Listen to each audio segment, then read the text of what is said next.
Trey, moving on. Who did Donovan Smith play quarterback for last year? Your Texas Tech Red Raiders. And who do you have making it to Arlington this year? Your Texas Tech Red Raiders. I've been on that train since February, I think, and guys, I'm not getting off the train yet. I have them making it to Arlington, and we told you there'd be hot takes on this show. We warned you off the top. We said take your nitroglycerin pills, make sure that you are buckled up and ready to go. Look at that close last year, guys. Look at that 4 straight wins to close after bowl eligibility was in question.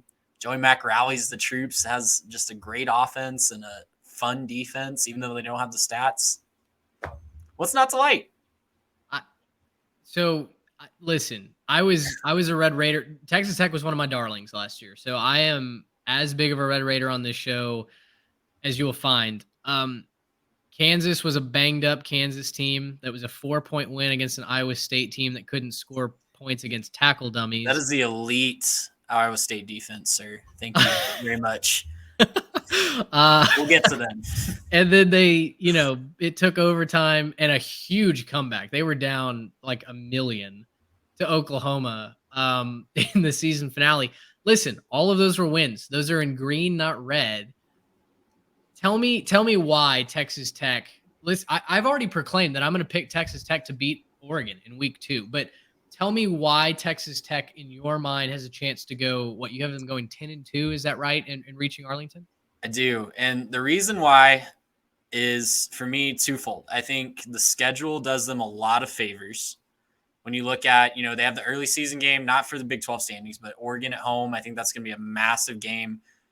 All of their other big games, other than the Texas one at the end of the season, are at home. Kansas State, TCU, excuse me. They do go to Baylor, but in a rivalry game, and Baylor did wax them last year. But their big games are at home for the most part.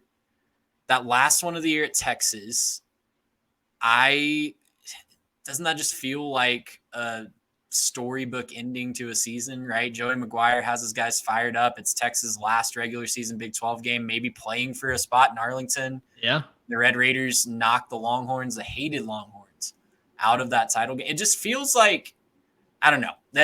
Listen, I don't have a lot of substance here. I'll be the first to say that. There's a lot of fun pieces on offense. I think Tyler Shuck seems to finally be healthy.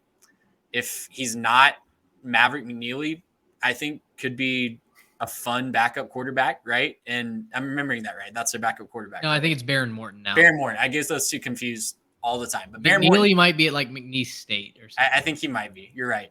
But Baron Morton is who I was thinking of. And I think even if Tyler Shuck's not healthy, I think Baron Morton showed a lot of fun potential last year as well when he was thrown in there. Play calling was a little susceptible when he was in there. But listen, they have a lot of fun weapons. They have Taj Brooks and Sir Roderick Thompson in the backfield. Sir Roderick Thompson feels like he's been there for 10 years. But seriously, they've got some fun wide receiver transfers. The defense – Joey Max feels like he has a better defensive line this year. I've seen that written a lot of places, not just in our Transfer Portal magazine, but that's what he's beating the drum for. It was at Media Days a couple weeks ago. Yeah. He was beating the drum that even though they lost Tyree Wilson, that they're going to have a better defensive line and better pass rush this year. And maybe that's just coach speak. Maybe that's just, trying to hype up his team and motivate him. But I really believe in what he's building in Lubbock, and I think that they're going to surprise a lot of people this year. They do have some warts. I think every team in the Big 12 has some warts, but I'm really excited to see what they put on the field this fall, and I think they're going to take a big step forward.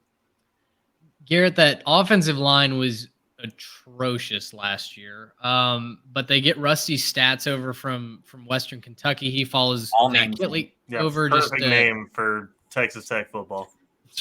Right. He follows Zach Kittley over, who obviously was the OC last year. This team is going to score a lot of points.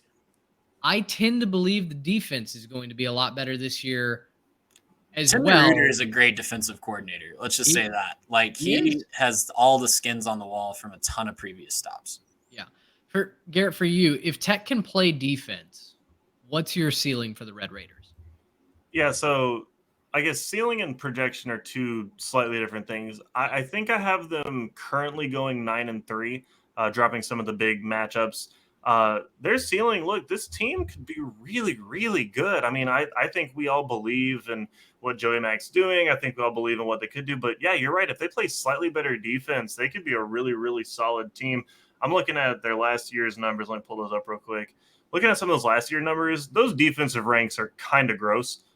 There's no way around it. The red zone number aside, right? There are some solid numbers, but what I'm seeing there is if I look at the bottom, red zone percent was good, and then the tackles for losses, that's actually a pretty good number. They seem like they do a good job kind of getting in the backfield and actually disrupting things, and that's going to kind of be the formula for success, I think, against a lot of teams this year. And the Big 12 is just kind of disrupting quarterbacks.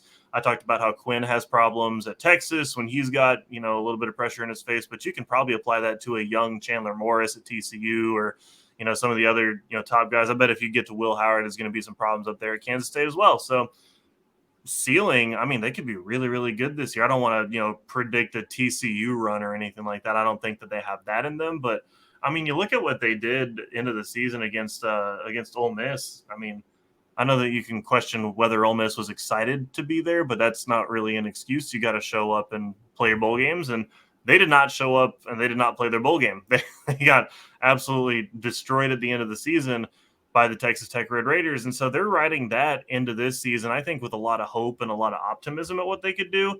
I think ceiling is they could end up playing for and even winning the Big 12 this year. I think that that's not off the table for a Texas Tech team. I'm not picking that to happen, to be clear. We already talked about that. I've got Kansas State and Texas.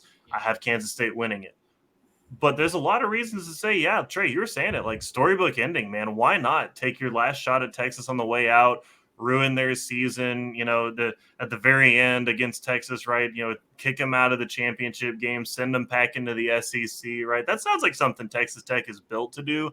Just kind of, put two fingers in your eye holes and just kind of go with that. And I think that's kind of Texas Tech's brand sometimes with the way that they play football. So I think they could do it. I think it could be fun. They got the chance. The one thing you'll say with them, when you look at the schedule, they have the chance to ruin some seasons and put themselves in position. They can control their fate.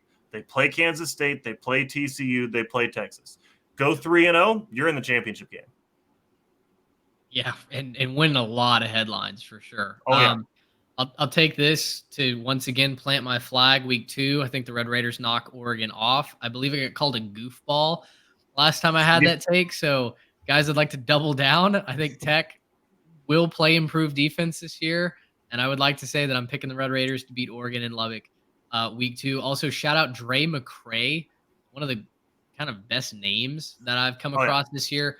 Austin P. transfer over to Texas Tech. He had over 1,000 yards, 75 catches for the Governors last year. He's playing for the Red Raiders now, which in that offense, Zach Kitley's offense, oh man, this is going to be a ton of fun. So one last thing on Tech, if you're struggling to get on the Tyler Shuck bandwagon, I get it. But that stretch run last year is when Tyler Shuck returned from injury. Run completely correlated with Shuck coming back from injury. The offense looked more cohesive. A lot of their losses. I love Donovan Smith as a player. He's a lot of fun, but he turned the ball over like it was going out of style last year. And that was a big problem in a lot of their losses as well. So stability at the quarterback position could lead to a really fun season. Gracious, power